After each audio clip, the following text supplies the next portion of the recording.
প্রিয় দর্শক, আসসালামু আলাইকুম। এই মুহূর্তে তীব্র দাবদাহে আমাদের বাংলাদেশ পড়ছে। আমাদের বাংলাদেশকে আপনি দুবাই বা মধ্যপ্রাচ্যের অন্যান্য দেশের সাথেও তুলনা করতে পারেন, কারণ আজকে সর্বোচ্চ তাপমাত্রা অতিক্রম করেছে 46 ডিগ্রি সেলসিয়াস।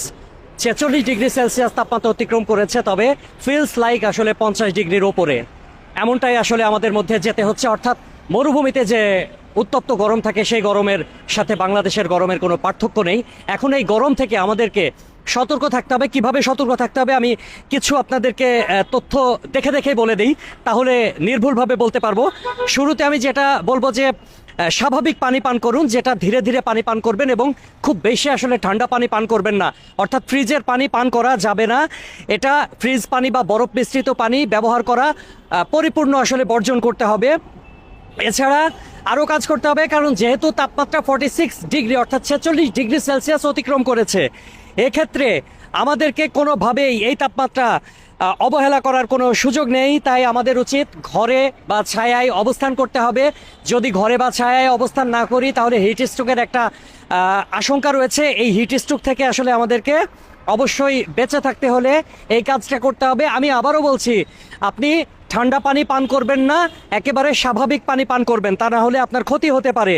এরপরে আরও একটা বিষয়, আপনি বাইরে থেকে ঘরে ফিরলেন, ঘরে ফেরার পরে আপনাকে অবশ্যই মনে রাখতে হবে যে সঙ্গে সঙ্গে গিয়ে পানি দিয়ে হাত মুখ ধৌত করব না।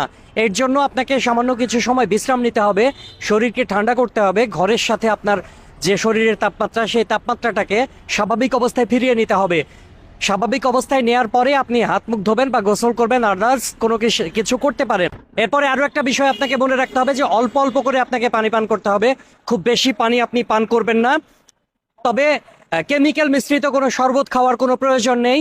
আপনি ডাব খেতে পারেন, বেল খেতে পারেন, এগুলো খেতে পারবেন। বা যদি ডাক্তারি নিষেধাজ্ঞা না থাকে, তাহলে আপনি খাবার স্যালাইনটা খেতে পারেন। এর বাইরে আসলে কোনো কিছু খাওয়ার দরকার নেই। তবে ঘন ঘন পানি পান করতে হবে। অবশ্যই ফ্রিজের পানি বা ঠান্ডা পানি পান করা যাবে না। অর্থাৎ স্বাভাবিক তাপমাত্রার পানি, স্বাভাবিক তাপমাত্রার পানি পান করাটাই সব থেকে বুদ্ধিমানের কাজ হবে। তা না হলে কিন্তু হিট স্ট্রোকের একটা সম্ভাবনা রয়ে গেছে। এই হচ্ছে বিষয়। তথ্যগুলো আপনাদেরকে জানিয়ে দিলাম, এবং সেই সাথে জানিয়ে দিচ্ছি 3 দিনের হিট অ্যালার্ট জারি করা হয়েছে। পাশাপাশি বিদ্যালয় বন্ধের ঘোষণা করা হয়েছে 1 সপ্তাহের জন্য, যেটা আমাদের বাংলাদেশের জন্য খুবই কঠিন একটা পরিস্থিতি। এই পরিস্থিতি থেকে আল্লাহ তাআলা যাতে আমাদেরকে রক্ষা করেন, এবং আমাদের সবাইকে বৃষ্টির জন্য প্রার্থনা করা উচিত, যাতে করে এই হিটওয়েভ থেকে আমরা মুক্তি পাই, রক্ষা পাই, আমরা যাতে স্বাভাবিকভাবে জীবনযাপন করতে পারি।